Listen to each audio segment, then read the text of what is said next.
Alors ici, dans le disque 2, nous avons les techniques au sol, les immobilisations, les étranglements et les clés de bras. Encore une fois, j'ai rajouté des variantes, des enchaînements, des contre-attaques qui dépassent le cadre de votre programme dans le but de mieux vous outiller dans votre profession. Maintenant, les contre-attaques, par contre, sont obligatoires à connaître pour les étranglements. Puis alors, les techniques au sol, pourquoi on fait des techniques au sol? C'est parce que 80-90% des combats qui commencent debout finissent par terre. Donc, vous devez maîtriser les techniques au sol si vous voulez maîtriser votre adversaire. Je vais faire une démonstration ici. Donc, supposons que vous allez projeter votre adversaire. Là, vous pouvez essayer les contrôles articulaires qu'on a vus tantôt. Okay? Mais vous avez toujours le choix, quand les choses ne passent pas bien, de vous désengager, que vous soyez un civil ou un policier. Si vous êtes civil, vous pouvez aller chercher de l'aide. Un policier, vous pouvez prendre votre poivre de Cayenne, plutôt de commencer un combat au sol. Alors, si vous n'avez pas votre contrôle articulaire bien tout de suite, okay, c'est plus facile de vous désengager dans le fond, parce que si vous continuez en combat au sol, il y a certains risques qui vont avec. Okay? Premièrement, l'individu pourrait être armé. Donc, si vous essayez d'immobiliser un individu qui est armé, vous allez manger des coups de couteau, puis vous n'êtes pas mobile parce que vous êtes au sol. Deuxièmement, je pourrais très bien l'immobiliser ou le contrôler, mais si lui, il y a des ennemis autour qui vous sautent dessus par en arrière, ben, vous n'êtes pas plus avancé que tantôt. Donc, le combat au sol, dans le fond, si vous maîtrisez bien vos techniques à 1 contre 1, dans certaines situations, c'est parfait parce qu'on contrôle l'individu. Par contre, dans d'autres situations, c'est risqué.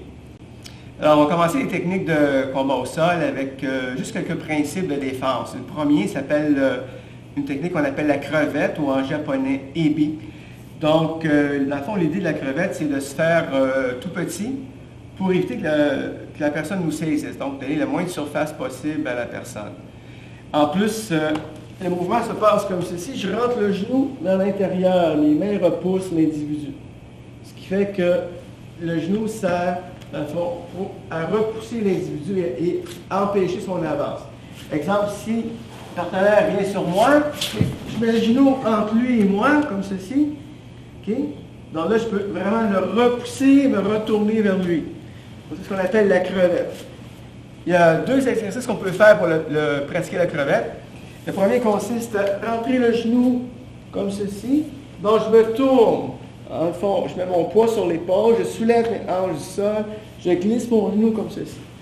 Donc, c'est exactement ce que je viens de faire à mon partenaire, mais je le fais en solo, une technique. L'autre façon de faire serait de glisser sur le tapis.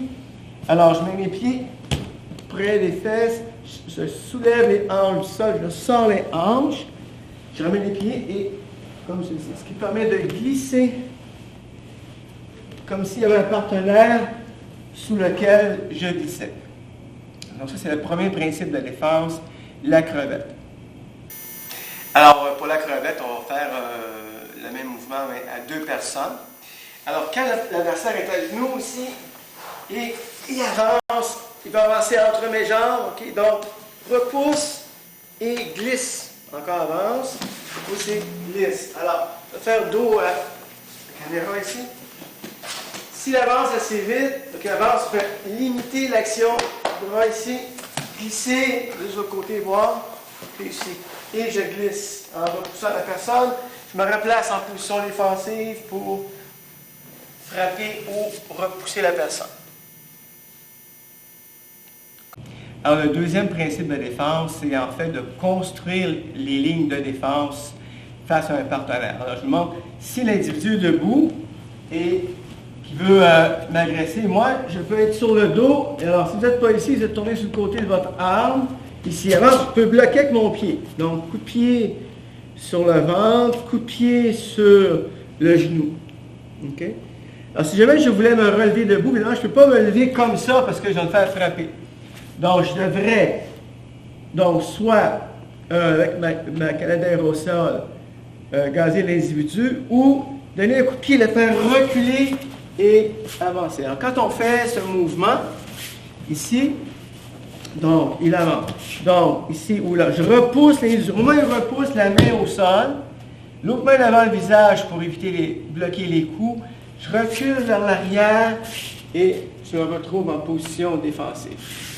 Maintenant, ça c'est la première ligne de défense. La première ligne de défense, c'est les pieds. Alors, supposons qu'il vient vers moi, okay? Je peux avec mes deux pieds bloqués comme ceci.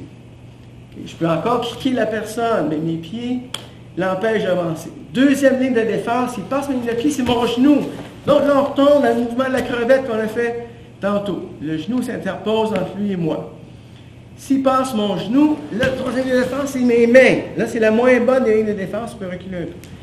Parce qu'évidemment, mes bras, c'est beaucoup moins fort que mes jambes. Donc, mais ce qui est intéressant, c'est qu'une fois qu'on est arrivé aux mains, qui recommence, voir. Donc, pieds, genoux, mains. Ici, je peux reconstruire ma ligne de défense. C'est-à-dire, je peux remettre mon genou à l'intérieur, remettre mes pieds sur ses hanches, le repousser ou le kicker. Donc, les trois lignes de défense peuvent se défaire et se refaire. Ça, c'est important à comprendre quand on travaille au sol, surtout s'il y en a un qui est debout puis l'autre est par terre. Alors, le prochain principe de défense au sol, c'est le pont. Le pont consiste à, en fait, ponter sur une épaule de sorte que l'adversaire est déséquilibré. Alors, c'est très important lorsque soi-même on est tenu par terre. C'est une des techniques les plus puissantes pour sortir de contrôle. Alors, je vais vous montrer comment ça fonctionne. Ici, j'amène les talons aux fesses, okay? Et je vais monter mes hanches, mais au même moment, si je fais un pont latéral, je vais porter le poids sur la tête et l'épaule et envoyer mon corps à 45 degrés vers la gauche et vers la droite, vers la gauche. Je pourrais faire aussi un pont arrière, ça veut dire directement par l'arrière. Alors, lorsque vous faites un pont comme ceci, l'idée, c'est de renforcer les muscles de la nuque. Donc, gardez toujours votre tête au sol, travaillez les muscles de la nuque. Pour vous montrer comment c'est important un pont au sol, j'ai demandé à mon partenaire de faire un étranglement avant au sol. Donc, ce qu'il faut faire ici sur l'étranglement avant, évidemment, c'est rentrer le menton, lever les épaules pour minimiser l'impact d'étranglement. Mes deux mains à crochet, ouvrir ses mains. Mais simultanément, j'amène mes pieds aux fesses et je porte à 45 degrés, je pourrais suivre au sol. Okay. Alors, on va la faire. Donc, ici, supposons maintenant qu'il a plié les coudes. Là, je dois le... Tu peux pencher plus bas. Donc là, je repousse sa tête pour qu'il lève. Je pourrais aussi mettre deux doigts dans la gorge pour le faire monter. C'est le même principe. Je reprends mes crochets au poignet et je monte à droite ou à gauche. Juste une dernière... variante là-dessus, c'est, voilà, et donc il va donner un coup de poing, je bloque son biceps avec une main, l'autre main agrippée toujours pour éloigner son pouce de ma gorge, et je vais ponter, même chose, l'individu. Alors, lorsqu'on va voir plus tard dans la vidéo différentes immobilisations au sol, vous allez voir que le pont, c'est l'ingrédient numéro 1, dans le fond, le plus puissant pour sortir d'un contrôle de la part d'un adversaire. Donc ici, pour le pont, on va voir un exercice avec le pont arrière, c'est-à-dire le pont, lorsqu'il est sur moi, peut se faire comme ceci, ou si vous êtes plus fort, aller sur la tête. Donc, s'il est en position à cheval sur moi, okay. Donc, il veut me frapper, je pompe, et je peux ici mettre mes bras autour de son corps, mettre la tête de côté pour limiter son mouvement de point. Voilà encore. Pompe. Contrôle. Une autre façon aussi serait de ponter et sur son retour de saisir son bras et sa tête, comme on va voir tantôt sur le DVD. Encore une fois, pompe. Au moment où il revient, j'accroche son bras et sa tête pour limiter son action. Donc ici la main sur sa tête contre son oreille pour limiter son action. Et aussi pour ne pas avoir de coup de tête, et aussi pour ne pas qu'il morde. Donc cette main-là ici va limiter l'action de sa tête. Celle-ci limite l'action de son bras. Alors maintenant, on va passer au contrôle. Il y a trois façons de contrôler un individu au sol, soit par immobilisation, clé articulaire, qui peut être une clé de bras, une clé d'épaule, une clé de jambe, et les étranglements. Alors, on commence avec les immobilisations. L'idée d'une immobilisation, qui pourrait être d'ailleurs sur le dos ou sur le ventre, mais ce qu'on apprend tout dans le programme qui est sur le dos, c'est que l'individu soit donc sur le dos et que je le maintiens. Alors, éventuellement, il s'épuise, éventuellement, j'ai de l'aide pour passer au monotage. Okay. Alors, lorsqu'on immobilise quelqu'un au sol, point le plus important, contrôler la tête de l'individu lorsque c'est possible. Alors, si je contrôle, exemple, ici la tête de Simon, essaie de te lever debout, qui ne peut pas se lever parce que la tête, dans le fond, ça contrôle le reste du corps. Si la tête est immobilisée, le reste du corps ne peut pas suivre ou suivre beaucoup moins. Même chose si la tête est tournée de côté, que je lui demande de tourner ici vers la gauche, c'est impossible.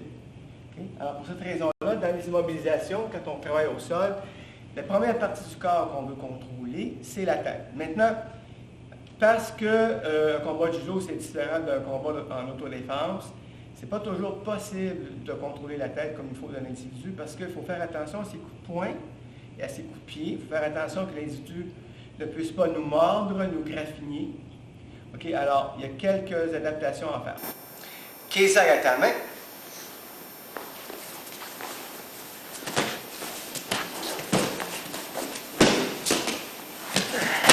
On commence avec la première immobilisation. Keizai à ta main. Alors, Keizai à ta main, ça veut dire contrôle en écharpe. Alors, c'est son bras qui est en écharpe. Position de base, je vais peut-être même encore tourner un petit peu. La position de base, c'est mes jambes ouvertes, plus ou moins 90 degrés. OK. Alors, si j'amenais par exemple mes pieds trop proches en avant, je serais vulnérable du côté. Si j'amène mes pieds trop en arrière, je vais tomber par en avant. Si je mets trop de poids sur la personne, il va me tourner l'autre bord. Okay. Alors, c'est vraiment d'équilibrer le poids également, de sorte que l'individu ne puisse pas sortir. Maintenant, j'enferme son poignet sous l'aisselle, serré. Alors, juste ça, normalement, il ne pourra pas sortir le poignet. Pour sécuriser mon mouvement, je vais saisir en plus au-dessus de son coude, la manche. S'il n'y a pas de manche, je vais prendre son bras. Mon bras ici va passer autour du cou. Et là, je pourrais saisir soit le pouce dans le col, soit l'épaule, soit mon pantalon dans le creux du genou. Mon épaule ici, pour pas qu'il morde, va venir pousser contre sa tête. Ma tête va pencher en avant. L'autre raison pour laquelle ma tête penche en avant, c'est que je ne veux pas qu'il passe sa main devant pour me pousser le visage. Oh, excuse-moi. Pour me pousser le visage. Donc, je garde ma tête en bas. Si sa main venait à passer, okay, je pourrais prendre sa main et l'immobiliser avec l'autre main comme ceci. Okay, là, je tiens la tête et le bras ensemble. Okay. Alors, le point fort de la technique, c'est que je contrôle la tête. Alors, plus je contrôle la tête, plus je l'immobilise. Par contre, il peut me donner des coups de poing derrière la tête, okay, et ce qui n'est pas très, très amusant. Donc là, ce que je pourrais faire, c'est passer mon bras l'autre bord ici, comme ceci. Là, je contrôle son bras. La problématique ici, c'est que je suis moins fort pour immobiliser. Donc, si je sens qu'il bouge trop, qu'il permet de sortir, je peux revenir à la tête. Puis il me donne encore le point derrière la tête, je peux revenir à. C'est vraiment une question de s'adapter à la situation. Okay. Une chose qu'on ne peut pas faire dans les combats de judo et que vous devrez vraiment éviter de faire, c'est une clé de tête. Donc, une clé de tête, c'est saisir ici et lever la tête comme ça. Ça, vous allez blesser les vertèbres du cou, vous n'avez pas le droit de faire ça. Mais vous avez le droit d'immobiliser comme ceci en Keisagatame. Enchaînement possible avec Keisagatame pour des clés de bras. Alors, donc, je suis en position Keisagatame et il essaie de libérer son bras ici.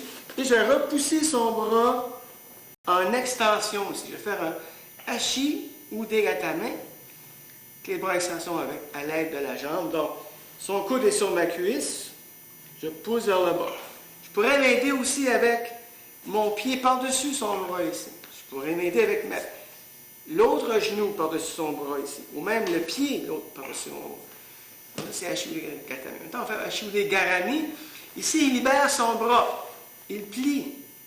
Alors, je poussais son bras plié à 90 degrés sous ma jambe ici. Et le mouvement se fait en soulevant mes hanches du sol. Donc, je le fais sans son bras pour lui faire mal. Je soulève les hanches du sol et je tire avec mon pied ici. Ce qui fait un Ashimudegami. Les contre-attaques sur Kesagatame. Alors, si moi je me fais tenir au sol, alors ce que je fais, alors on a un produit de défense qu'on a vu, c'est la crevette. Donc, je me retourne vers lui et je colle mon genou contre son dos, contre sa hanche. Je vais juste tourner Simon qui va. Okay. Donc, ici, je colle mon genou contre, je vais saisir autour de sa taille. Et là, je vais ponter. Hein? C'est l'autre principe de défense. Donc, d'abord, je ponte vers l'avant et puis au-dessus de moi. Et là, je reviens tout de suite par-dessus lui, comme ça ici. Bon, là, je vais la faire juste une fois tout seul, après ça avec lui. Donc, je me retourne vers lui. Je rentre mon genou collé contre son dos. J'entoure la personne. Soit que je joigne le poignet comme ceci ou j'agrippe la ceinture et la manche, par exemple, du kimono.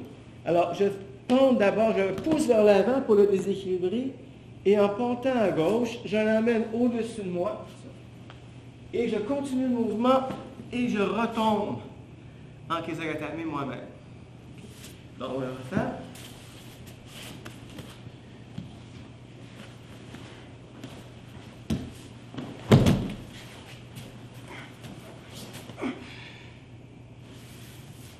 Et le pont. Alors, le pont se fait bien lorsque l'individu a mis beaucoup de son poids sur ma poitrine. Il se met en déséquilibre vers l'extérieur. Lorsque l'individu met trop de poids sur ce côté-ci, on fait plutôt un revirement dans l'autre direction. Exemple. Donc, là, son poids n'est pas trop sur ma poitrine, je vais me retourner vers lui, toujours la crevette, OK? Mais plutôt que ponter, je vais accrocher sa jambe ici. Alors, je peux l'accrocher à une jambe, je peux l'accrocher à deux jambes. Juste dans le creux du genou aussi. Ce que je vais partir d'ici, je le pousse en avant. Je passe ma main au sol et je remonte sur lui en envers. J'ai pris sa main que j'amène dans le dos. Je tourne la personne. Et là, j'ai retrouvé mon contrôle articulaire. On a vu plutôt dans la cassette. Donc, je vais le refaire. Et donc, je retourne vers lui. J'accroche sa jambe. Je le pousse sur l'avant. Et je remonte sur lui. Bras dans le dos. Je tourne la personne. J'ai passé mon contrôle articulaire. Ici. C'est un autre dégagement pour Kesagatame, c'est lorsque l'individu, au lieu de vous tenir trop à l'avant, il vous tient trop vers l'arrière, il met son poids vers l'arrière. Donc, ça rend vulnérable un renversement arrière que je vais faire ici maintenant. Bon, c'est Kesagatame, on a son poids à l'arrière. Donc, je vais mettre ma main sur sa figure, okay, ou sous son menton, lever mes jambes et la repousser ici.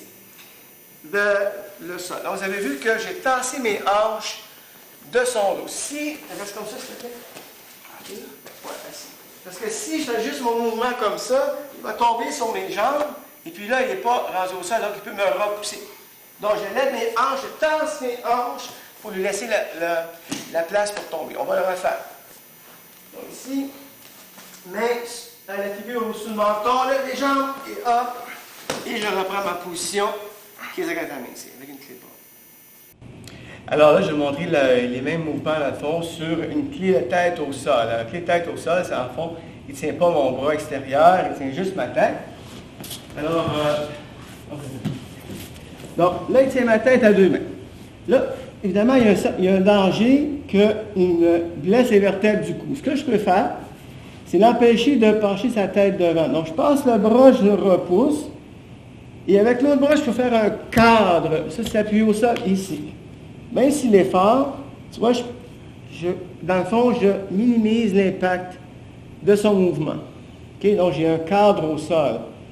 À partir d'ici, dès que j'ai une chance, je vais faire un point de pression, soit sous le nez, la personne, soit le pouce sous la mâchoire, ok, reviens un peu, ici. Je le repousse et je passe ma jambe par-dessus la personne et je le repousse au sol de l'autre côté, je remonte sur lui et je retrouve en position encore une fois sur le ventre, monsieur. Okay. Alors évidemment, les choses ne se passent pas aussi bien dans un vrai combat au sol, mais c'est une idée, un pattern, une chose qui pourrait vraiment fonctionner. Alors, je vais le faire dans l'autre direction aussi. Clé de tête. OK. Je repousse le menton, le visage, je passe ma jambe par-dessus. Là, je pourrais même joindre mes jambes ici. Je pourrais même passer en clé de bras. Okay. Et je remonte sur la personne. Contrôle articulaire sur le ventre, monsieur.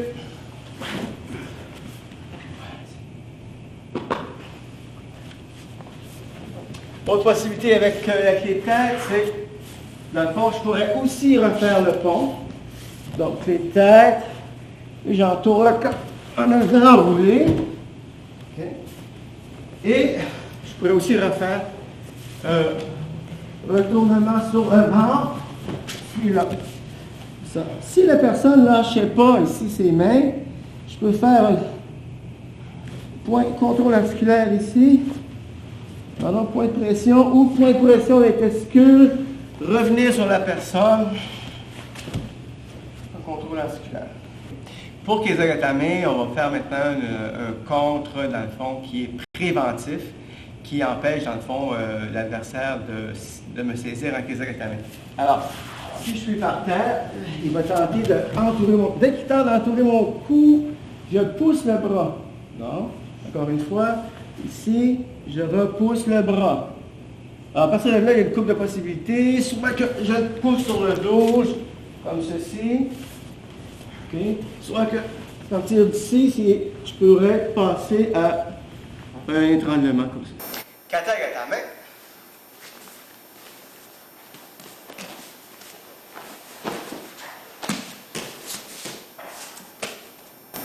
Deuxième immobilisation, kata-gatame. Kata épaule, gatame contrôle. Alors, les yeux sur le dos. Et ce que je fais, c'est que, en fait, je peux partir de kata-gatame ici. Supposons qu'il sort son bras. Je pousse son bras contre sa tête.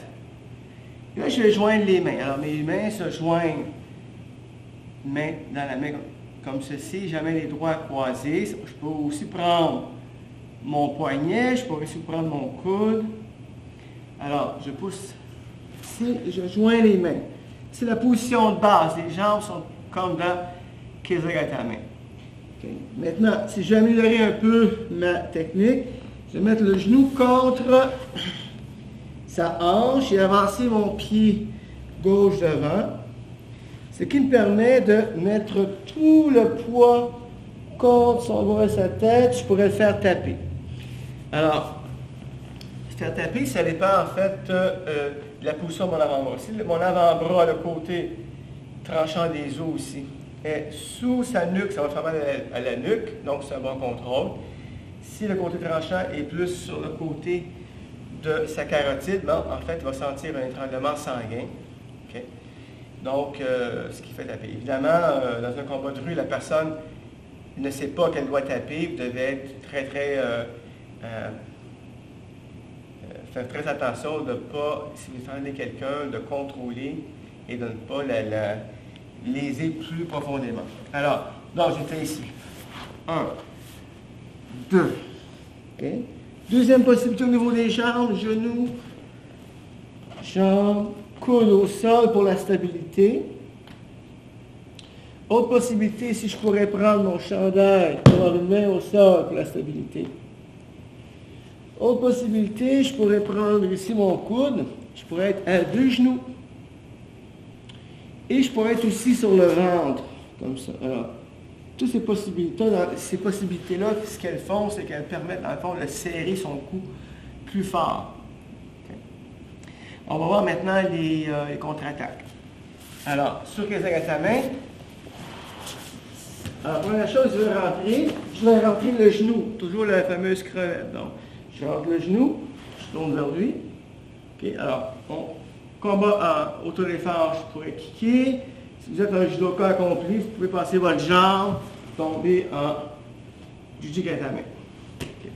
Deuxième possibilité, il vous a pris, il est en position assise. Donc, si on peut repousser ici sa tête, que si sa tête est bien installée en bas, là, vous êtes en danger d'étranglement. Alors, ce qu'on peut faire pour prévenir, c'est qu'on peut mettre la main, le plat de la main sur la tête.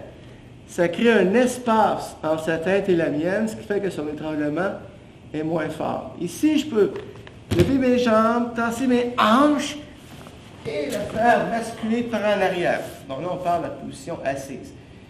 Ça ne marcherait pas avec la position agenouillée, par exemple. Alors, la position agenouillée, c'est plus compliqué. On va faire une roulade sur l'épaule. Alors, ici, on va prendre la position. Okay.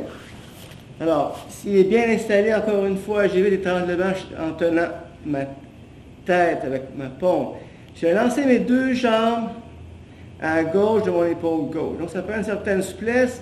Donc, si je vais un peu rouler, OK, en arrière, comme ceci, et l'amener. Comme ceci. Tate Shirogatame.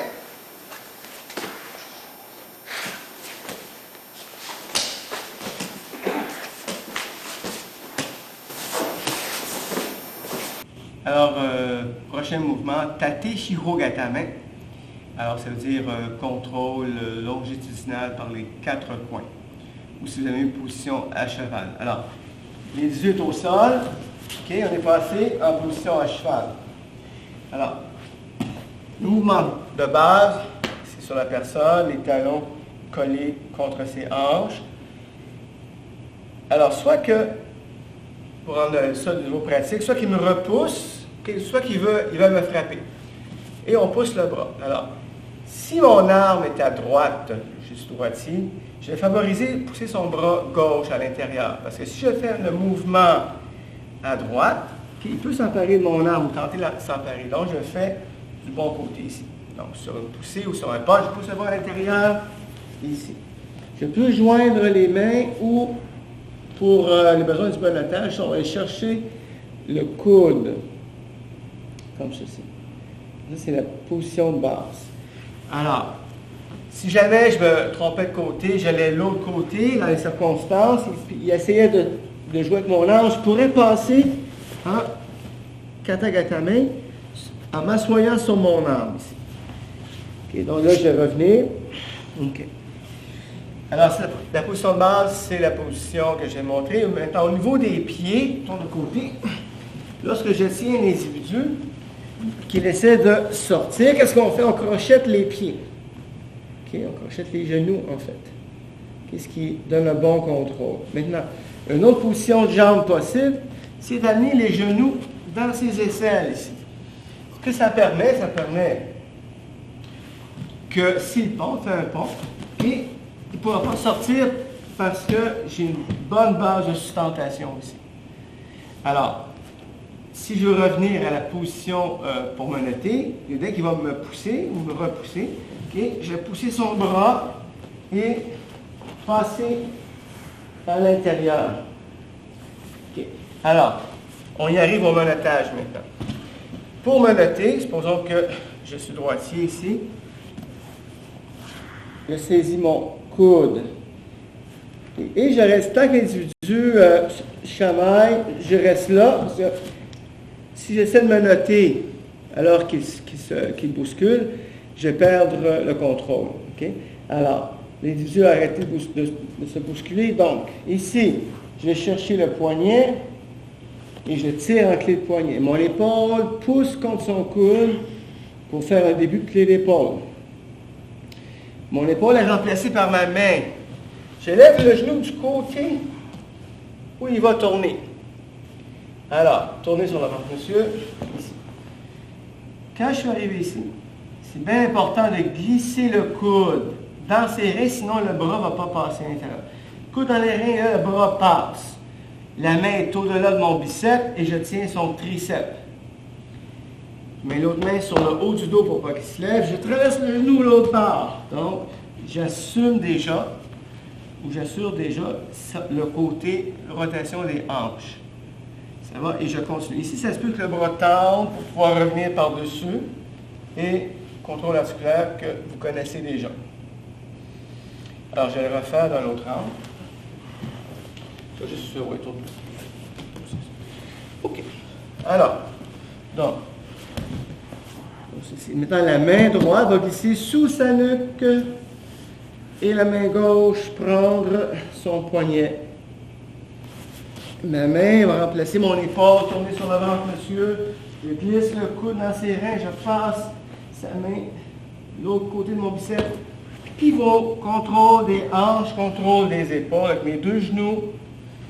Et main sur la nuque, monsieur. Croisez vos pieds. Alors, contre-attaque de Tate Shirogatame. Donc là, je vais ponter, comme on l'a vu tantôt, sur la section sur le pont. Alors, ici, on va mettre comme ceci. Donc, c'est un Tate Shirogatame. Okay. Alors, comme pour Katagatame, si je sens un étranglement, tout de suite, je mets ma main sur ma tête pour alléger l'étranglement. Okay? Là, j'ai bloqué ce que je peux sur son côté ici parce que je vais renverser ce côté-là. Alors, mon pied pourrait bloquer son pied. Ma main ici peut bloquer son genou. Okay? Ou encore, ma main peut bloquer son coude ici. Okay? L'autre pied lève et je vais ponter 45 degrés à gauche. Je me trouve entre ses jambes. Alors, idéalement, c'est pour ne pas recevoir de coups. Je vais tenir les deux biceps de la personne, la tête sur sa poitrine. Okay. Alors, s'il n'y a pas les pieds autour de ma taille, je vais simplement reculer le plus possible. Saisir un genou, puis l'autre genou, maintenant pour ne pas recevoir de coups de pied, et me lever en reculant, m'éloigner de la personne. Yoko Shirogatame.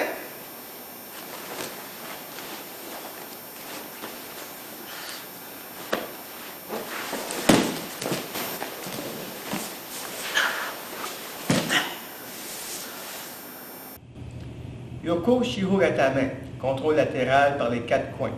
Donc, vous êtes sur le côté du partenaire. Et, très important ici, il faut ouvrir son bras, on verra dans un autre angle tantôt. Et je glisse mon genou sous son épaule, près de sa tête.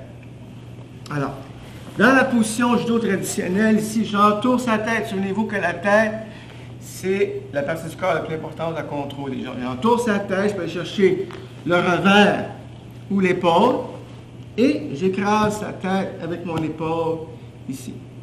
La main se glisse entre les jambes, saisit le pantalon. Ça, c'est une position extrêmement stable. La seule chose en autodéfense, elle est moins... On ne peut pas rester comme ça longtemps en autodéfense, parce qu'il va pousser mon visage tout le temps avec sa main, ou me puncher, ou me graffiner. Donc, pour cette raison, en autodéfense, en général, on préfère passer l'autre côté. Dès que je passe l'autre côté de sa tête, c'est beaucoup moins stable pour moi. Pour lui, c'est facile de sortir. Sauf que là, j'ai plein de clés de bras que je peux lui faire.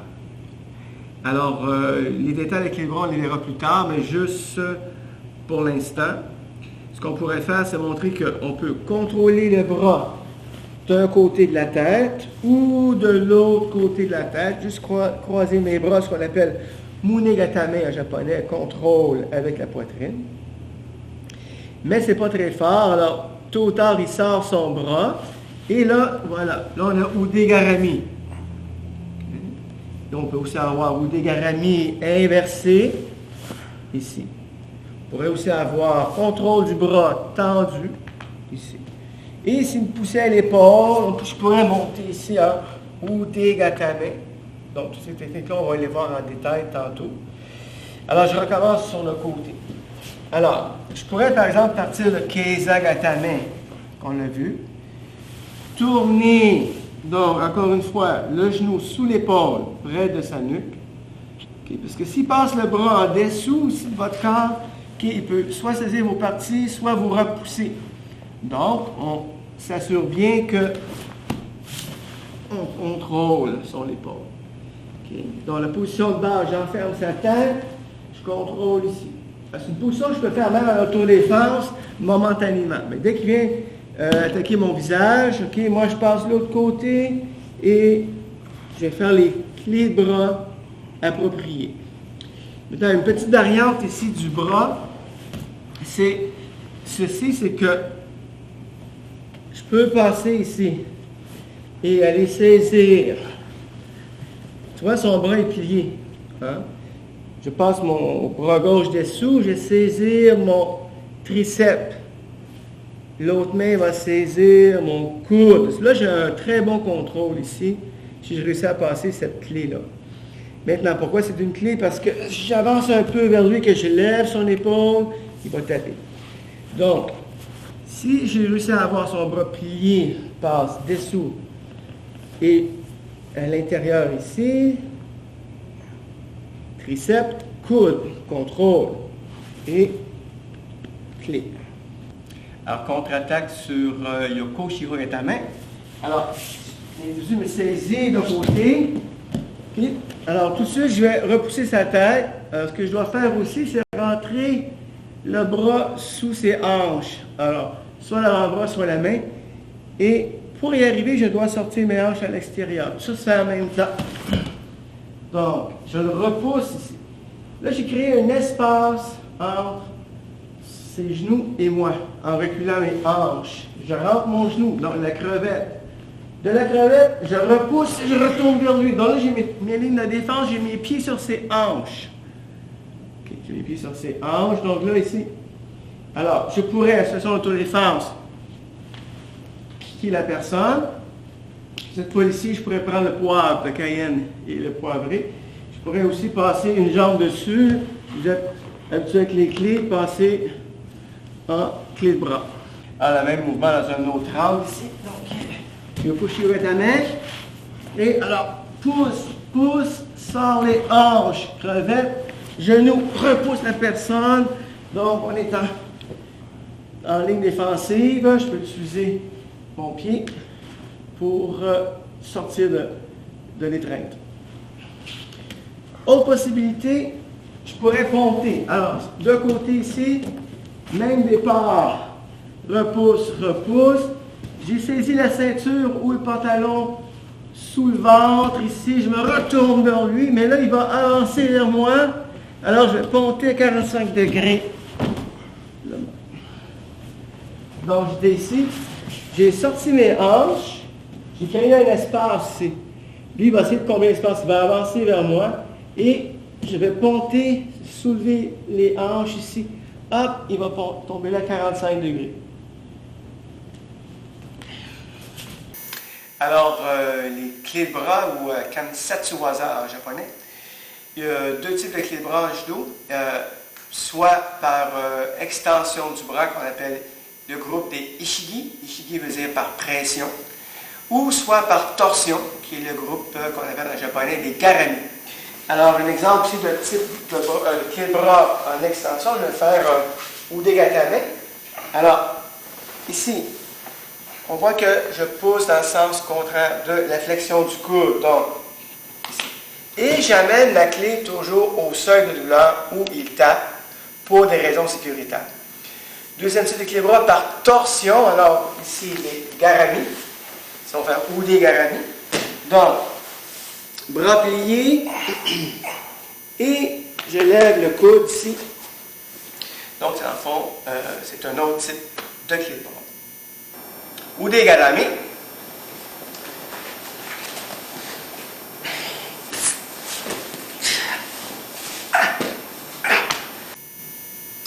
Ude garami. Ude, c'est bras. Garami, c'est torsion. Donc, c'est clé de bras en torsion. On passe maintenant sur le dos. Et je peux partir soit de Keizagatame ou de Yoko. Il faut que je tourne de toute façon. Et comme j'expliquais tantôt, au lieu de faire le contrôle de la tête, je passe mes bras de l'autre côté. Alors, dès qu'il va venir se servir de son bras pour me repousser, okay, je vais prendre son poignet. Donc là, j'ai main gauche. Je glisse mon bras droit sous son bras. Je saisis mon poignet gauche. Alors, techniquement, ici, son bras est à 90 degrés. Et mon coude aussi est à 90 degrés au sol. Je passe mon autre bras. Pour réussir la clé, je dois tirer le coude vers sa hanche. C'est-à-dire le coude vers sa hanche. Et juste là, il y a des gens qui vont déjà taper. Okay? Sinon, je lève le coude. Alors, je lève le coude vers le haut de sorte que son bras devient en torsion. Donc, ceci, c'est Ude-Garami classique. Maintenant, on peut faire aussi un Ude-Garami inversé, un Gyaku Ude-Garami. Gyaku, ça veut dire inversé, on reste comme ça. Donc, c'est-à-dire que tantôt, je passais avec le bras dans ce sens-là. Mais qu'est-ce qui se passe lorsque le bras passe dans l'autre sens? Okay, encore une fois, 90 degrés ici, je glisse le bras gauche ici. Main droite sur main droite, je saisis mon poignet. Alors, au départ, ce n'est pas une clé aussi efficace que la précédente, mais c'est un très bon contrôle au sol. Si je veux tenter la clé d'épaule, ici, c'est, bon, en fait, ou de bras, c'est que je vais lever son épaule ici, du sol. Alors, c'est pas tout le monde qui va taper là-dessus, les gens très sûrs ne taperont pas, mais vous avez quand même un bon contrôle. Vous avez aussi un avantage à partir d'ici, si la personne ne résiste pas plus, alors vous pouvez dire, monsieur, tournez-vous sur le ventre. Donc là, vous êtes déjà bien positionné, quoi, vos mains sont inversées, mais 1, 2, et changez la position de main pour le menottage au sol. Donc, une autre possibilité pour Ude-Garami, ce serait de partir de la position à cheval. Donc, soit que l'individu veuille me saisir, OK, 1, 2. Maintenant, ne vous attendez pas à ce que ce soit aussi bonne que sur le côté. Donc, ça prend un peu plus d'effort pour lever son coude. J'aurais pu aussi partir de taper sur ta main, 1 et 2. Ude-Garami. Alors, contre-attaque d'Ude-Garami. Contre-attaque consiste à aller saisir ma main, mon poignet, et de tirer dans le sens contraire de la personne. Alors ici, tentative Ude-Garami. Dès que possible, je passe mon bras, je saisis ici mon poing, et je tire dans la direction opposée. Donc, ça minimise l'effet de sa clé, et je reste là de façon sécure. Tant qu'il l'essaie, je vais rester comme ça. Ude-Garami est inversé ici, en position sur le dos. Alors, OK. Si l'individu met les mains sur vous, sur vos jambes, OK, vous pouvez toujours prendre le poignet, vous soulevez sur votre coude, passez par-dessus ici. Allez chercher votre propre poignet. Faire lâcher, l'amener sur le ventre. Maintenant, pourquoi est-ce que je mets ma jambe dessus? Pour pas qu'il roule sur lui-même. Okay. Donc, ici, j'envoie le bras dans le dos, je vais taper. Non. Ça peut être très utile si vous êtes policier et que l'individu tente de prendre votre arme. Donc, dans la même position ici, il va aller chercher l'arme. Donc, main d'abord sur le poignet pour empêcher de sortir l'arme. Ce que vous pourrez faire aussi, c'est en me relevant, coup de coude dans la figure. Passer par-dessus, saisir mon poignet. Faire lâcher, bras dans le dos, même chose. Envoyer le bras directement dans le dos de la personne. OK, la même chose ici, dans un autre angle. Donc, les yeux entre les jambes, saisis l'arme, coup de coude dans la figure, passe le bras par-dessus. Bras ici pour l'empêcher de rouler par en avant et bras dans le dos, Ude-Garami. Alors, Ude-Garami se fait aussi en tenant les doigts en crochet, comme ceci, les doigts un dans l'autre. On va faire un dégagement, mais cette fois, Simon va tomber sur le ventre au lieu de rouler avec moi. Alors, on va voir la suite possible, c'est une clé de bras Ude-Garami. Alors ici, c'est en position agenouillée. Alors,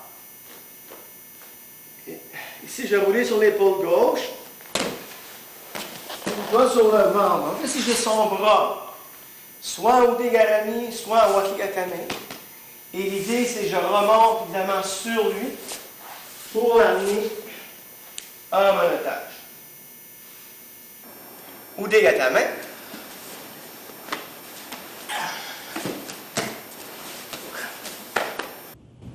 Ude-Gatame, contrôle du bras en extension.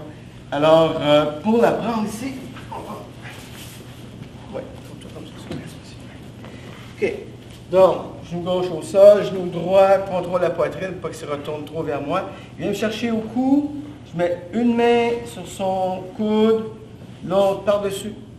Et il faut qu'il y ait un espace ici entre ma poitrine et son coude que je vais tirer vers moi. Donc, d'abord, je tire vers moi et légèrement aussi en torsion. Okay?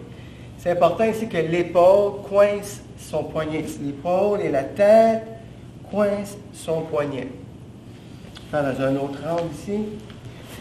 Donc, 1, 2, il va chercher le cou. 1, 2. Et tire ici. Le genou empêche qu'il se retourne sur le ventre, simplement. Okay. Alors, c'est la position de base. L'autre position pour Uddiyana, c'est lorsqu'il est encore une fois entre mes jambes. Ici. Alors, si j'ai le genou, donc, je passe mon bras par-dessus, je le tire ici en extension. Les deux mains, encore une fois, une sur l'autre et sur le coude. Idéalement, je vais pousser son genou gauche ici, créer de la pression. On va refaire de cet angle-là. Donc, ici. 1, 2. Pousse le genou. Je vais passer mon pied sur la hanche ici. Pression vers le bas. Il faut qu'il y ait un espace ici, entre la poitrine et les bras. Uddiyana. Contre-attaque sur Uddiyana. Alors, quand la personne vient, dès que vous pouvez vous plier le coude, donc, si là, vous avez sauvé les mains, si vous pliez le coude, vous pouvez maintenant tenter de repousser la personne, glisser votre bras. Donc, l'idée, c'est de replier le coude vers l'intérieur, là où le bras plie, simplement comme ceci, et dans n'importe quelle position. Uddiyana en position couchée dans un autre angle. Alors, il est devant mes genoux, je mets les mains sur les genoux, je vais chercher le bras et le pied sur le genou. Je pousse son genou, je l'allonge, j'allonge son bras en même temps, une main sur l'autre, pied sur la hanche et pression vers le bas pour Uddiyana. Wakigatame.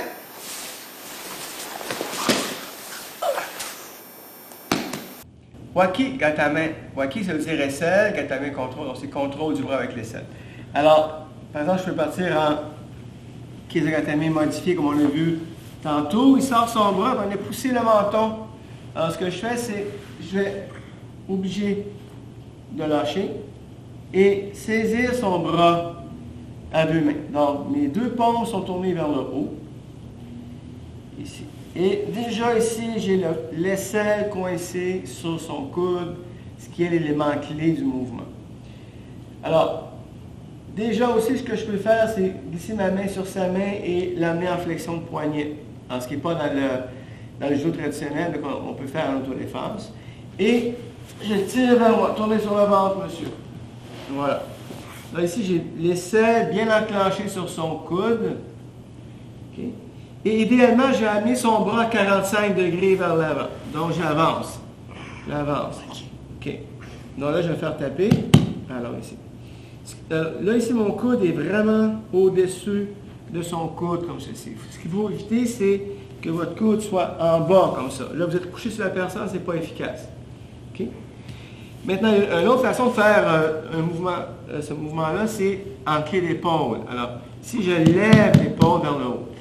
Maintenant, ce mouvement-là est interdit dans les règlements du judo simplement parce que c'est trop facile de blesser l'épaule de la personne.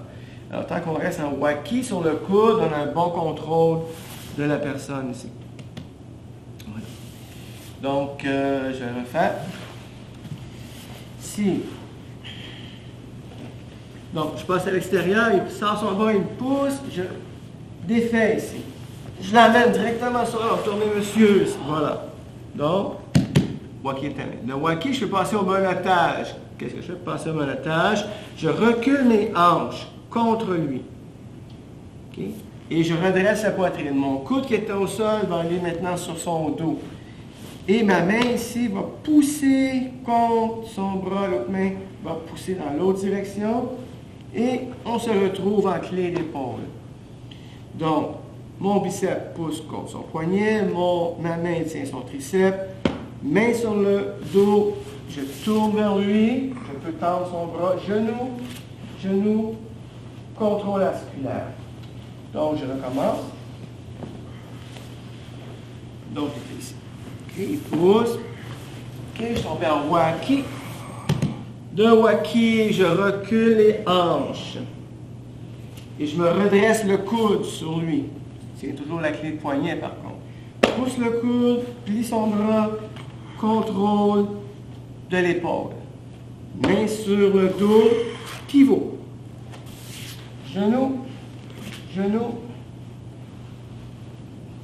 poignet et épaule.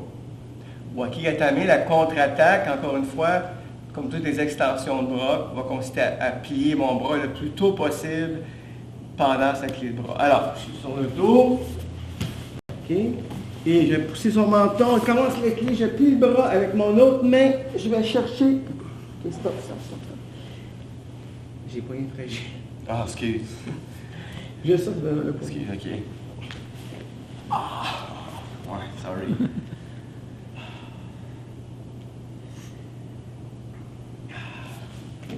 Fait que tu trouves le moyen de ne pas serrer le poignet. OK, bon, je vais y aller dessus. Je vais juste Et donc, ouais. Il va loin. Je te prends. OK. C'est juste Ouais, juste là, ouais, c'est c'est juste ça. la fête de mon main. Ah, OK. Je savais pas que t'aurais de la misère avec Ah, mon moi, main. j'ai tellement de poignet fragile que ça pourrait faire. Okay. Start over. OK. Go. Alors, contre-attaque de Wakigatame. Alors, comme toutes les clés de bras, par extension, il faut, le plus tôt possible, dans son intervention, il faut plier le bras en contre-attaque. Alors, ici. OK, bon, je le pousse, je vais chercher ma main. Si je peux, je plie son bras et je tire vers l'intérieur. Donc, ce serait la contre-attaque le plus tôt possible dans son mouvement pour ne pas que je me fasse Wakigatame. Alors, enchaînement possible avec Wakigatame. Ici, si je pars en Udegarami, ici, Udegarami, il pousse vers moi pour sortir ici. Donc, je continue le mouvement, je l'amène directement en Wakigatame. OK? Maintenant, si on revient, donc, je pars en Udegarami, il pousse, je m'en vais en Waki, mais là, il voit que je m'en vais en Waki, il tire, et je retourne à ce moment-là en Udegarami. Okay. Alors, ici, excusez-moi. Non, ici, je suis par exemple en Udegatame, OK? Et sa main glisse de l'autre côté. Alors là, hop, je vais l'amener graduellement en Wakigatame. En Wakigatame en position debout.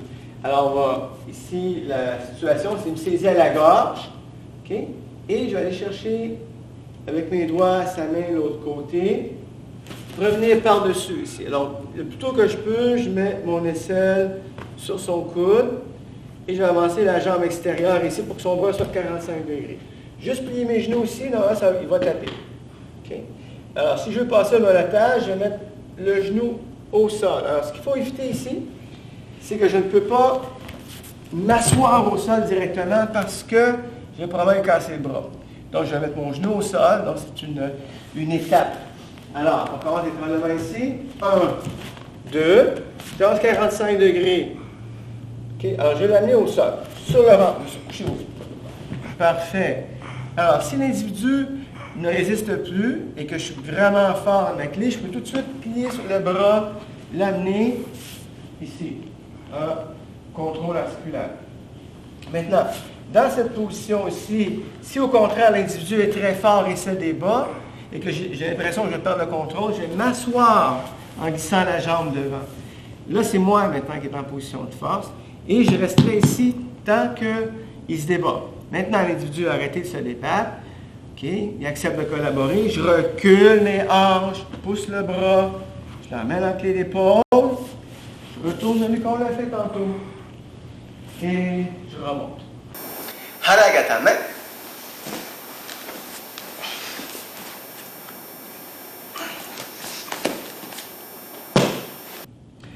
Haragatame, contrôle du bras avec le ventre. Hara, c'est le ventre. Alors, pour l'apprendre, l'individu est à quatre pattes. On prend son poignet, on le met sur la cuisse et le ventre contre son coude. Alors, il faut que son petit doigt soit vers l'arrière pour que son coude soit aussi vers l'arrière.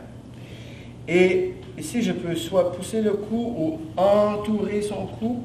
Et en prenant une bonne respiration, je pousse mon ventre vers l'avant. Ici, comme ceci. Alors, j'évite de me pencher en avant. OK, alors juste un peu en angle cette fois ici. Donc, là, avancer le genou en avant, pousser le ventre en avant. Haragatame. Ce mouvement-là peut se faire au sol sur Kesagatame ou d'autres mouvements. Ce n'est pas une clé de bras qui est très forte, à moins que dès le départ, on ait pris l'individu par surprise. Alors, couche-toi sur Kesagatame. Donc, si j'ai un Kesagatame ici, OK, et que j'ai réussi à tourner sa main comme ceci, pousse vers le bas. Donc là, ici, j'ai un début de Haragatame. OK? Alors, un enchaînement possible à partir d'ici, ça serait de mettre mon coude au sol, ici, de marcher autour, et de tourner sur le ventre, monsieur. Toujours en gardant le contrôle, tourner sur le ventre. Là, ici, je me retrouve au sol en Haragatame inversé. Okay? Alors, du Haragatame inversé, je pourrais plier son bras. Je pourrais même passer à Wakigatame inversé. Je peux tourner et amener son bras en contrôle articulaire. Juji-gatame.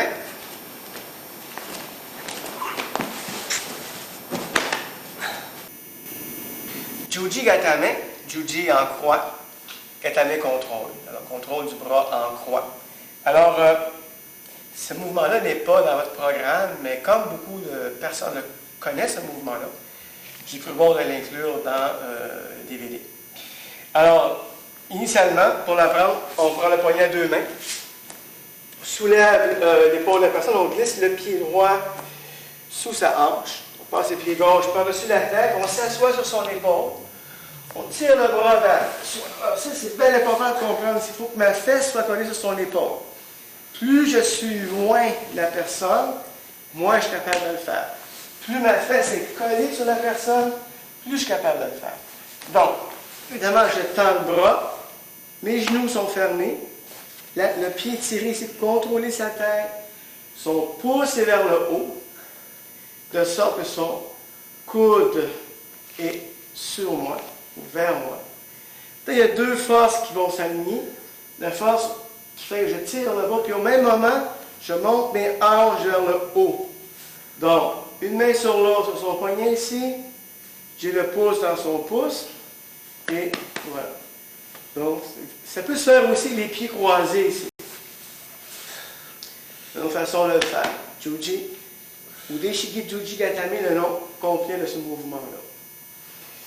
Alors, pour les contre-attaques, la première contre-attaque la plus importante, c'est dès qu'on sent que la personne fait du Gatame, on rentre le coude à l'intérieur. Parce qu'après ça, il est trop tard. Okay? Donc, si on le fait,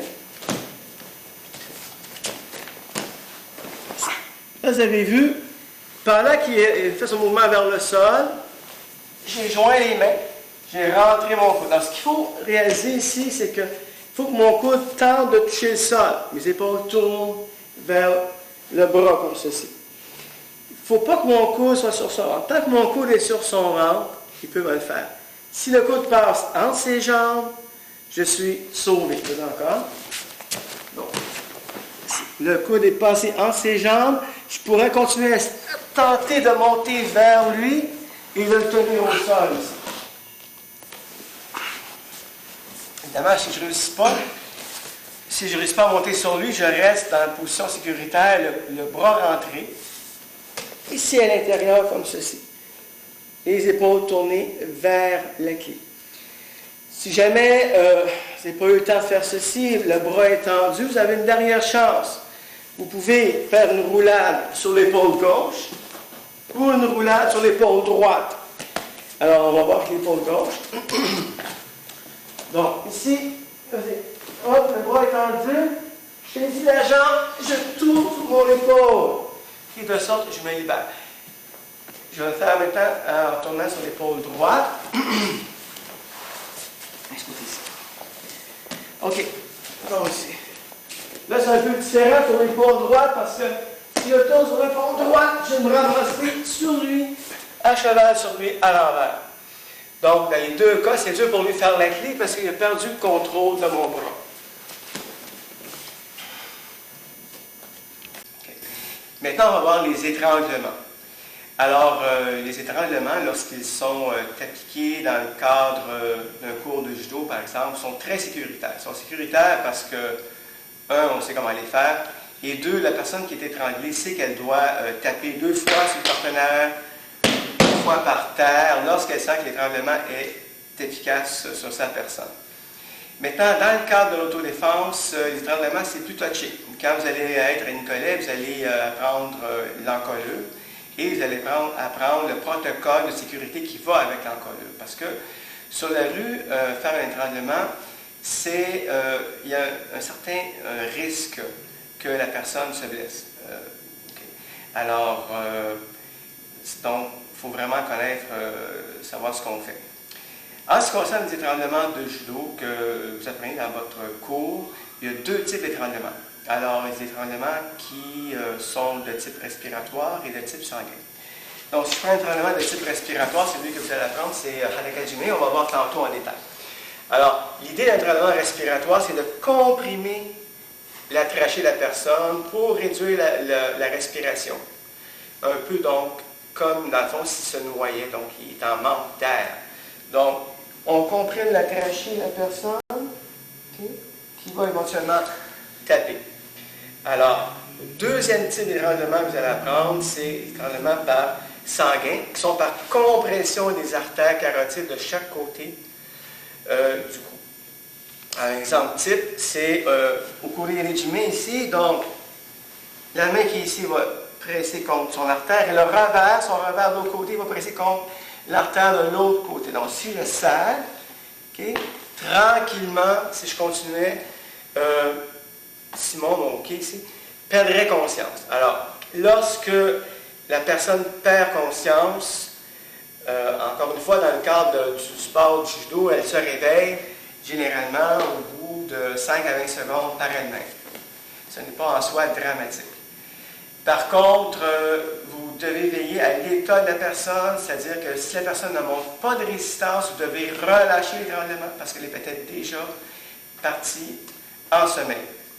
Si la personne ne se réveillait pas au bout de 20 secondes, vous devez appliquer les techniques de réanimation cardio-respiratoire. Hanakajime.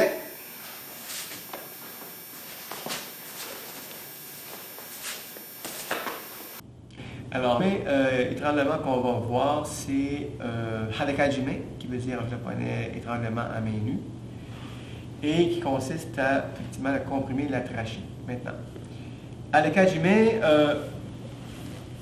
en autodéfense, il n'est pas conseillé parce que même si on le fait en judo de façon très sécuritaire, parce que c'est dans un cadre de règlement, l'individu sait qu'il doit taper. Si je fais en autodéfense Hanakajime sur une personne qui résiste, ma réaction sera de résister, de serrer plus. À ce moment-là, si jamais sa trachée fracturait, l'individu pourrait en mourir. Donc, cet étranglement-là n'est pas recommandé à l'autodéfense. On en verra un autre plus tard pour plus recommandable. OK. Hanakajime, pour l'apprendre, il est assis, j'ai le genou gauche au sol, le genou droit levé contre son dos. Ma main gauche tournée vers le haut et sur son épaule. Ma main droite va passer sous son menton. Les 2 mains se joignent. Maintenant, la partie qui étrangle, c'est la partie tranchante de l'os ici. OK, radius. Donc, je vais tirer de sorte que ça va faire une courbe ici dans le poignet. 1, 2, je recule et tirer. Quand vous travaillez sur les étranglements de type respiratoire, jamais vous ne donnez de coups parce que vous allez vraiment blesser la personne. Donc, on y va toujours lentement, millimètre par millimètre. Je vais faire le même mouvement de côté ici. Donc, genou gauche au sol, genou droit levé contre son dos un peu à l'extérieur. Main gauche, main droite, serrée. Maintenant, mon épaule va pousser contre sa nuque. au même moment où je vais tirer. En plus, je vais reculer ici, ce qui fait que son propre poids va aider à l'étrangler. Donc, 1, 2, les mains, tête contre sa tête pour l'empêcher de bouger. Je recule le genou, le pied et c'est Hadakajime, étranglement à main nue. Alors, il y a diverses versions, on fait la version la plus facile maintenant. La contre-attaque de ce mouvement.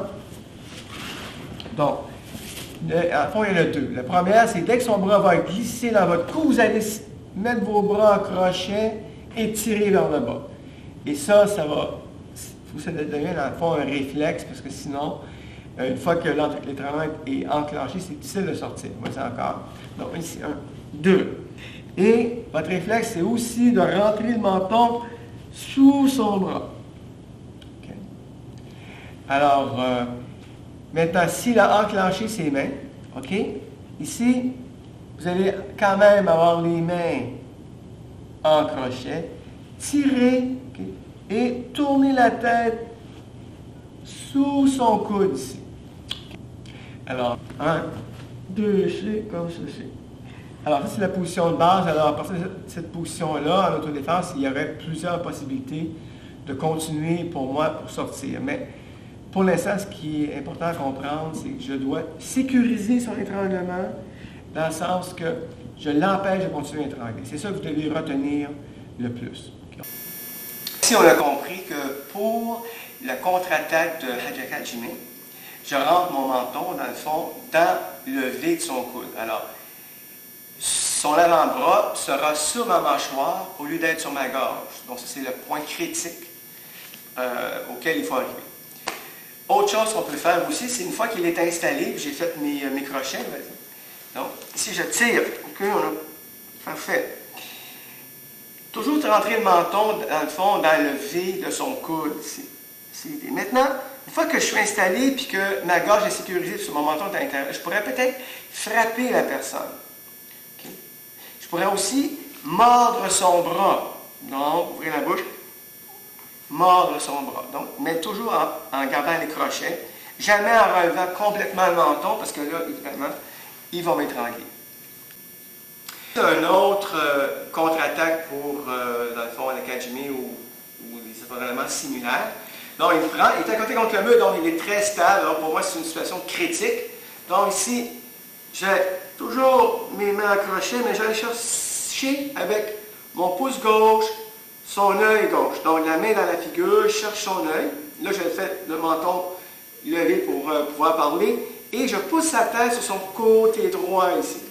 L'autre main vient sur l'oreille et je renverse la personne. Donc, ça peut se faire autant au sol que debout.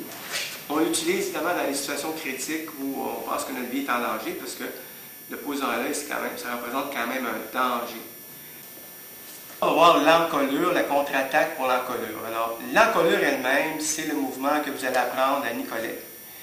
Et il y a un protocole de sécurité qui va avec. Le but, c'est pas de vous montrer l'encolure maintenant, c'est de vous montrer que la défense est légèrement différente du Hadakajime traditionnel, le judo, qui est un étranglement respiratoire. Parce que l'encolure, c'est un étranglement sanguin. Donc, ce que fait l'individu, Simon Reunier, c'est qu'il va juste l'emploi ici. Dans le fond, c'est que son coude, le V du coude, au lieu d'être comme tantôt, là, étiré, vous tirez ici, le V du coude est devant ma gorge et il va serrer l'étau, donc il va serrer mes deux carotides de chaque côté du cou. Et ça devient un étranglement sanguin. Alors, la différence, c'est d'avoir commencé par ce qui est similaire. Aussitôt qu'il passe le bras, ça doit devenir un réflexe de saisir le bras pour l'empêcher d'étrangler. Mon but, c'est encore, dans un premier temps, de rentrer mon menton dans le V de son coude. Mais là, le V du coude n'est plus ici, donc je n'ai pas besoin de tourner la tête. Le V du coude est devant ma gorge, donc une main dans le V du coude, une main maintenant sur son poignet ou sa main, et je tire vers le bas pour rentrer le menton. Maintenant, pourquoi je prends la main cette fois? Parce que c'est là que ça sert. Donc, lui, son étau sert à partir d'ici. Donc, je vais aller chercher, vas-y. Donc, je vais chercher ici et tirer vers le bas le plus possible. Donc, cette main-là est vraiment sur ses mains. Et je rentre. Pour le reste, je pourrais peut-être, c'est sûr que je ne bouge pas tant que je suis en danger. S'il relâche, là, je pourrais peut-être frapper les yeux ou faire comme tantôt, une main dans l'œil, une main sur le côté de la tête et le renverser. Mais tant que la personne sort, tant qu'elle serre, et tant que je me sens en danger, je ne veux pas bouger de ma position, qui est la position la plus sécuritaire dans le fond. Occorre regime.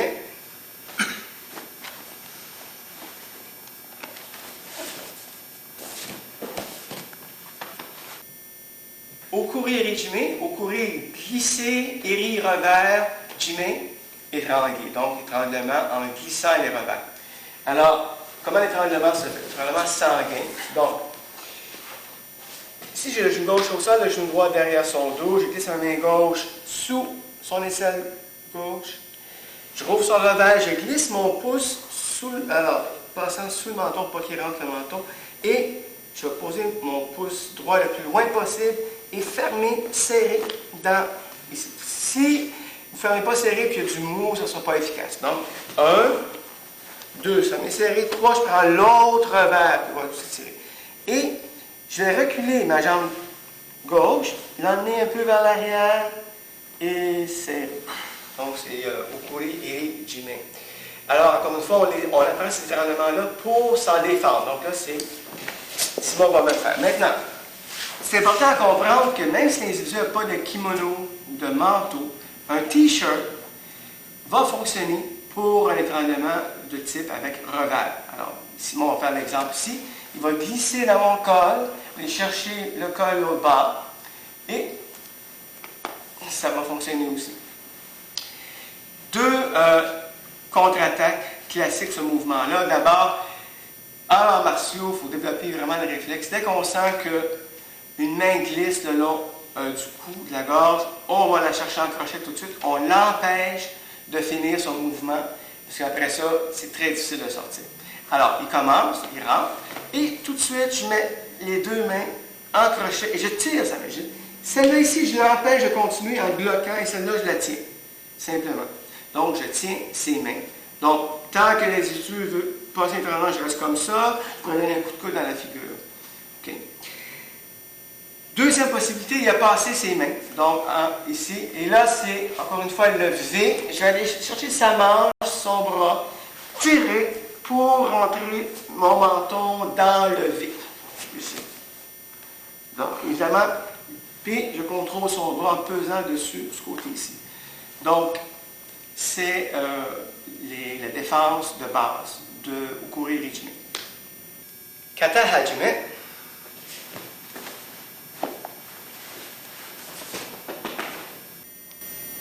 Kata hajime. Alors, kata en japonais, ça a le sens de épaule, mais ça a aussi le sens de un côté. Donc, ici, kata hajime voudrait dire étranglement sur un côté. Alors, comment on le fait? Donc, toujours mon genou gauche au sol, mon genou droit levé contre son dos. C'est le même départ que le précédent au Occorre regime. Donc, je glisse sous l'aisselle, je rouvre, je glisse mon pouce le plus loin possible, je ferme, serré, tête. Okay?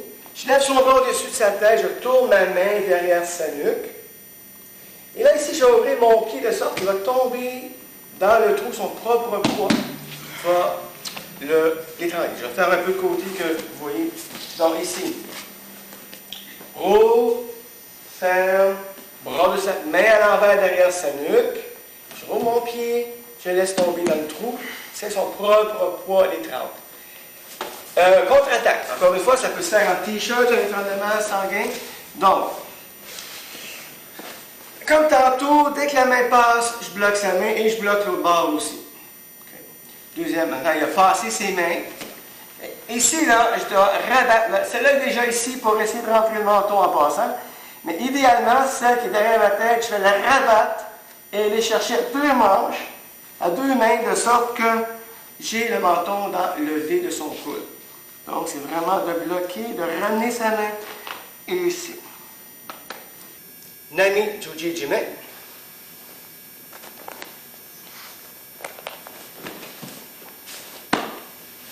Nami Juji Jime. Alors, Nami, ça veut dire normal. Juji, ça veut dire en croix. Et Jime, étranglement. Alors, je rouvre son kimono. Je glisse mon pouce dans son revers jusqu'à ce que mes jointures atteignent le sol, le point comme ceci. Donc, dans le fond, j'ai le plus loin possible. Et de l'autre côté, si je mets mes doigts par terre, ça va m'aider à aller le plus loin possible sur ce côté-là aussi. Genoux au sol, tête dans le sol, en tirant vers moi. Alors ici, il faut comprendre que le côté interne des poignets, des deux côtés, tire et serre avec les revers contre ses carotides, l'étranglement sanguin. Donc, si on pousse trop sur la gorge, l'individu va se mettre à tousser. Donc, ça veut dire qu'on a trop poussé sur la gorge et pas serré assez sur le côté des carotides.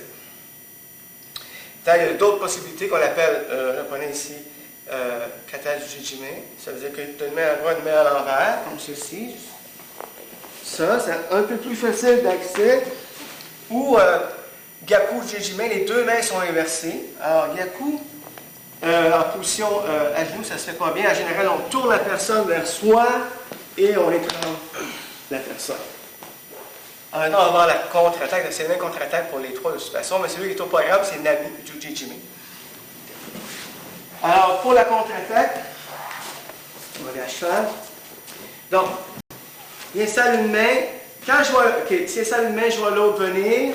Et je vais bloquer ici, simplement en mettant, par exemple, ma main sur la tête. Donc, je vais l'empêcher de saisir mon revers de l'autre côté. S'il a saisi le revers de l'autre côté, la première chose que je dois faire, c'est saisir les deux poignets, les deux avant-bras et pousser dans le sens contraire. Donc ici, il veut étrangler, pousse dans le sens contraire. Troisième possibilité ici, c'est qu'une fois que j'ai sécurisé ma gorge, je ne suis plus en danger, je vais glisser mon bras contre son coude ici. Donc, dans le fond, ce que je veux, c'est que ces deux bras s'éloignent. Donc, le bras du dessous va glisser entre les coudes, les deux mains vont se rejoindre, et je vais ponter à 45 degrés ce côté-là pour renverser. Donc, lorsque l'individu fait l'étranglement que vous faites ici, il ne faut pas vous tromper. Si vous passez ce bras-là par-dessus et en dessous, vous allez vous étrangler vous-même. Vous passez vraiment sous le bras du dessus ici, le coude, la main, position de pont et contre l'individu de côté. Encore une fois, l'idée ici, c'est que le bras qui est ici va peser contre son bras ici pour l'empêcher. Et l'autre va pousser contre l'autre bras. Main jointe, position pont et rouler l'adversaire sur le côté. Si l'individu avait eu le temps de pencher sa tête, que vous avez eu de la difficulté avec vos mains, on pourrait repousser le visage de la personne, soit les mains dans les yeux ou sur la tête, là. Okay? Maintenant, il a perdu une partie de sa puissance et je continue comme on l'a appris tantôt. Alors ici, en complément, on va voir les techniques qu'on a vues au sol depuis tantôt, mais on va les voir dans différentes situations possibles au sol. Alors, une situation qui existe, c'est que l'individu que vous avez projeté, par exemple, tombe à quatre pattes devant vous, vous voulez l'amener au menottage. Donc, soit que je sois debout ou un genou au sol. Le premier ici qu'on va faire, c'est l'amener directement sur le ventre avec la clé d'épaule. Donc, je peux prendre le bras ici, tirer son bras. Donc là, il vient de perdre un point d'appui. Et si je tiens vers moi, genou, et menottage. Donc, je recommence. Je vais le mettre comme ceci. OK. Donc, ici, je rentre mon bras dessous. Donc, je tourne la tête de la caméra. Donc, le bras dessous, ici. Là, il perd son point d'appui. Là, c'est soit la clé d'épaule, reste un peu comme ça, que vous connaissez, soit au dégatamé. Donc, le bras à l'intérieur, ici. Je serre à 45 degrés ici. Genou à travers la ligne d'épaule et contour articulaire, dessus la main sur la tête. Croisez vos pieds. Une autre possibilité, ici, on pourrait faire au dégalami. Donc, c'est la position 4 pattes. Encore une fois, je suis devant lui ou à 45 degrés par rapport à lui. Je fais ses poignets, prends son bras. Et je l'amène au sol. Sur le ventre, monsieur, et je l'amène en contrôle articulaire. Je fais dans une autre face à moi. Ici, donc, j'ai pris son poignet, j'ai passé mon bras au dégarani, mais comme tantôt, j'enlève son point d'appui ici. C'est ça l'idée. J'enlève son point d'appui, passe le coude, le tire sur le ventre à 45 degrés, et ici, j'ai mon contrôle articulaire. Une autre possibilité pour quelqu'un qui est à quatre pattes, c'est Wakigatame. Donc ici, il est à quatre pattes, enlève le point d'appui, passe le Waki sur le ventre. Tournez et me l'attache. Alors, le Waki pourrait se faire aussi en position inversée. Ça veut dire que je suis ici, comme ceci. Donc, j'enlève son point d'appui, je l'amène sur le ventre. Là, je suis en position inversée Waki. On a déjà vu ça. Et j'amène son bras dans le dos. Ici. Donc ici, deux possibilités avec l'adversaire qui est sur le ventre. Alors, il va sur le ventre. Comme ça. C'est bon. Alors ici, ce que je peux faire, okay, je peux tenter de prendre son coude ici. C'est-à-dire, je passe sous son coude et je prends son poignet. Passer sous son coude. Prends le poignet ici. Okay. Alors, j'aurais pu travailler avec un point de pression pour faire ouvrir son coude. Maintenant, ce que je vais faire, je vais mettre mon genou au sol et je vais tirer à deux mains sur son bras jusqu'à ce que son bras sorte du dos. Et je vais revenir sur lui pour le menottage. Une autre façon aussi, je partirai face à la personne. Je vais tirer son coude et passer tout de suite mon bras dessous. Quand je fais ça ici, mon coude est dans son dos. La raison, c'est que j'ai besoin d'un levier ici. Je suis plus fort que comme ça. Donc ici, là, bras, ou des garamis inversés, bras dans le dos que j'amène au menottage. On va travailler ici à partir de la position 4 pattes. Alors, en autodéfense, ce n'est pas une position où vous voulez vous retrouver à 4 pattes, sauf que ça arrive parfois. Donc, si je face un partenaire qui veut me frapper, puis je suis en train de me relever, donc on a vu que je suis mieux de me lancer sur le dos, sur le côté de mon arme, pas ce côté-là, s'il vous plaît. OK? Et s'il avance vers moi, je dois le limiter avec mes jambes. Position défensive, comme on a vu. Maintenant, si je veux me relever, je n'ai pas le choix dans cette position-là, il faut que lui soit éloigné ou que je l'ai repoussé. Donc, il avance vers moi, okay, je l'ai repoussé, main derrière, main avant, pardon, jambe derrière, recul. Je ne peux pas faire ce mouvement-là quand il s'élance vers moi. Il faut qu'on fasse qu'il soit en train de reculer pour que je puisse faire ce mouvement-là. Maintenant, si je suis à quatre pattes, je n'ai pas le temps de faire autre chose que qu'il me saute dessus. Alors, on va voir, tiens, ici, mettre les genoux au sol. Okay, il va passer son bras gauche par-dessus moi ici. Okay, alors, je vais prendre le poignet gauche et je vais l'enrouler. Je vais tendre la jambe gauche, le rouler autour de moi. Là, j'ai un bon contrôle de son bras et de l'autre bras. Okay? Donc là, j'ai un contrôle. Une autre possibilité aussi, c'est qu'il essaie de vous prendre par en avant, ce qui est relativement commun dans les combats au sol de rue. Donc, je suis à quatre pattes, il va passer ses bras au début sans les fermer, sous mes aisselles ici. Okay? Puis il veut m'écraser par terre. Là, on a un bon wakigatame possible. Ici, je passe mon coude dans son aisselle, je prends sa main. Maintenant, ma jambe gauche, je vais faire un ciseau avant ici, et je repousse sur le ventre. Là, j'ai un wakigatame, ici, à partir duquel, on a vu, je peux reculer et passer au menottage. Maintenant, ça se peut aussi qu'il ait fermé ses mains. Alors, s'il ferme ses mains, et je fais le même mouvement. Ça se peut que je tombe sur le dos cette fois. Alors là, ici, j'ai une position de contrôle. Ici, je tiens. Et je pourrais faire lâcher ses mains. Et garder ici un dégarami de ce côté ici. Comme ça, position de contrôle. Donc ici, il travaille au sol quand je suis sur le dos. Alors, le partenaire est devant moi. Donc, on a vu tantôt des lignes de défense. Donc, il avance. C'est mes pieds. Donc, avec mes pieds, avant qu'il me touche, okay, je peux le repousser, prendre mon poil de Cayenne. Okay. Si je n'ai pas réussi à le repousser, je peux toujours retenir ses poignets. Okay. Une jambe qui pousse, une jambe qui kick. Là, je vais vous montrer un renversement. Alors, quand on peut, OK, c'est que l'individu qui avance, je vais glisser, ici, tourne face à la caméra. Puis, je vais glisser, lève la jambe qui voit, mon pied sous sa cuisse, mon pied droit sur la cuisse gauche ici. De ça, ça va servir à lever. L'autre jambe ici va servir à chasser sa jambe ici. Donc, si je, vas-y, tiens-moi. Donc, je suis en position de contrôle. OK? Je le retourne. Je passe en position à cheval. Et vous connaissez la suite avec le monotage.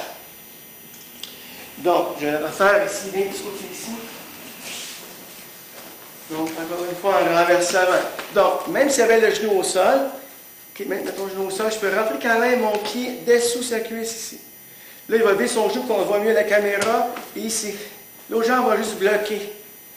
Donc ici, je tiens la personne. Je peux même juste tenir sa tête ici. Et je renverse, je passe à la position à cheval et en contrôle de la personne. Maintenant, même position, on va parler du contrôle des bras de la personne.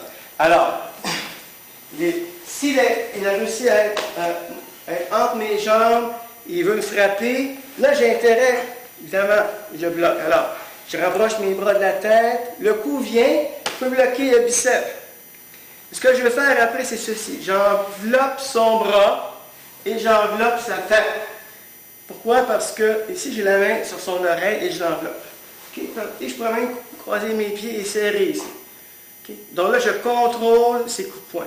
Si jamais il libère son bras, okay, je n'ai pas de coup, je vais passer la main de l'autre bord et là, je suis en situation inversée. Là, à partir d'ici, ça peut être compliqué de le retourner. Il faut que je réussisse à reculer les mains, les pieds sur ses hanches.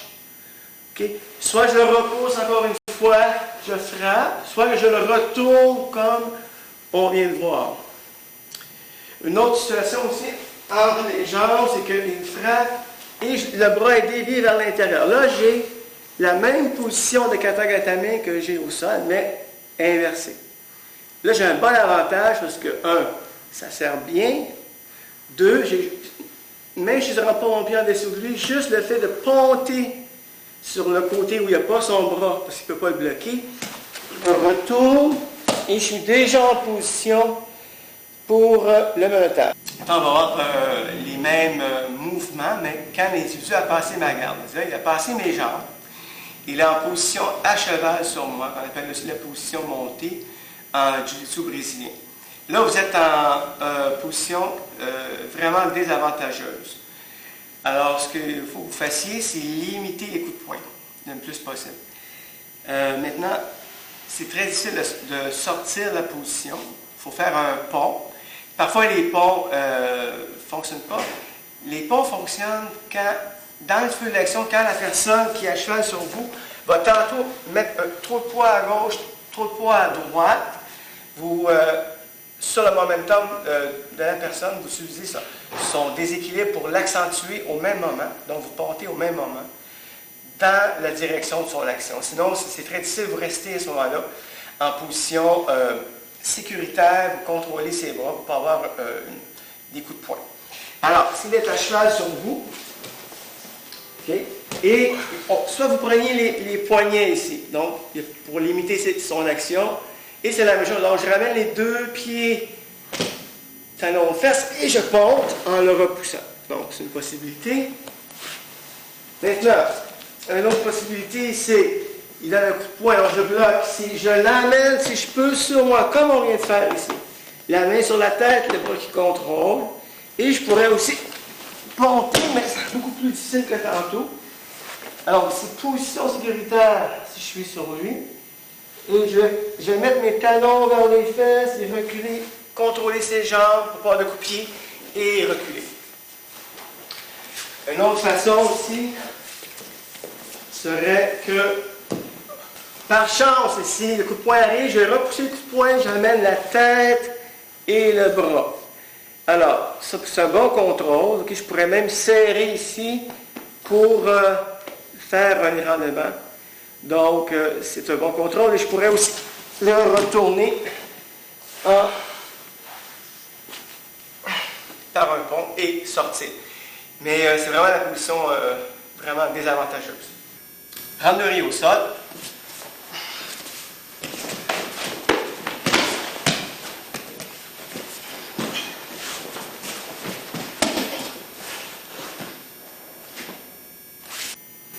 On va parler maintenant du randonnée au sol. Randonnée, ça veut dire combat libre.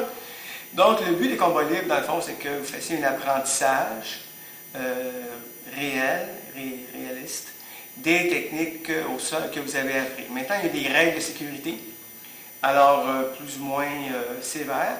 Au début, c'est mieux de prendre les règles du judo parce que ça va vous éviter de vous blesser. Éventuellement, vous pourrez, par exemple, gripper les cheveux, faire mine de frapper la personne au début. On s'est mis aux règles de judo. Je vais vous expliquer un peu c'est quoi. Donc, si je tiens un individu, j'ai toujours le bras et la tête. Je jamais seulement la tête. Ça, c'est pour protéger les vertèbres du cou. Alors, les bras, si vous les maîtrisez, vous pouvez les appliquer au randonnée au sol. Ça, vous demanderez à votre prof s'il pense que vous les maîtrisez suffisamment. Il n'y a pas en judo d'autres clés que les clés de coude. Alors, il n'y a pas de clé d'épaule, il n'y a pas de clé de doigt, il n'y a pas de clé de poignet. Tout ça pour éviter que les gens qui font les combats au sol se blessent. Maintenant, il y a d'autres règles aussi. Par exemple, si vous avez quelqu'un qui est beaucoup plus petit, supposons que Simon est beaucoup plus petit que moi, OK, et qu'on s'agrippe, que moi je le renverse sur le dos, OK, il ne va pas sauter sur lui comme ça. Boum! Parce que je vais lui enfoncer les côtes. Alors, quand vous travaillez avec des différences de force, des différences de poids, on fait attention à l'autre personne. Okay? Donc, un truc commun ici, c'est si je saute sur la personne, je vais l'enfoncer les côtes. Si vous faites une clé de bras, alors clé de bras ici, au départ, on peut aller vite parce qu'on veut prendre la position. Dès que la position est assurée, on ne va pas vite. On va millimètre par millimètre par millimètre jusqu'à ce que la personne tape. Pourquoi? Parce que si je donne un coup fort, évidemment, je vais blesser le bras. Ça va aussi pour les étranglements. Alors, quand je fais un étranglement, je prends un étranglement au début, je vais vite, mais dès que mon étranglement est placé, je vais millimètre par millimètre par millimètre. Sinon, je vais blesser la personne. Évidemment, ici, quand la personne est tendre vos jambes, vous pouvez faire un ciseau de jambe, mais vous ne pouvez pas serrer la personne comme ça pour ne pas le blesser les côtes. Si les côtes flottantes, si on peut le contrôler, mais pas serrer.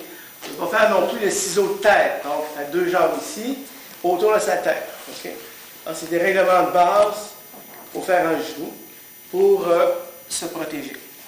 Maintenant, une excellente façon de commencer un combat au sol pour les débutants, c'est une personne debout, une personne couchée ou assise. Alors, l'idée de base, c'est qu'évidemment, il veut m'attaquer, il veut me prendre au sol. Moi, qui est en combat judo aussi, je ne vais pas le frapper, je peux le repousser. Donc, s'il approche vers moi, je ne peux pas kicker, je vais le blesser.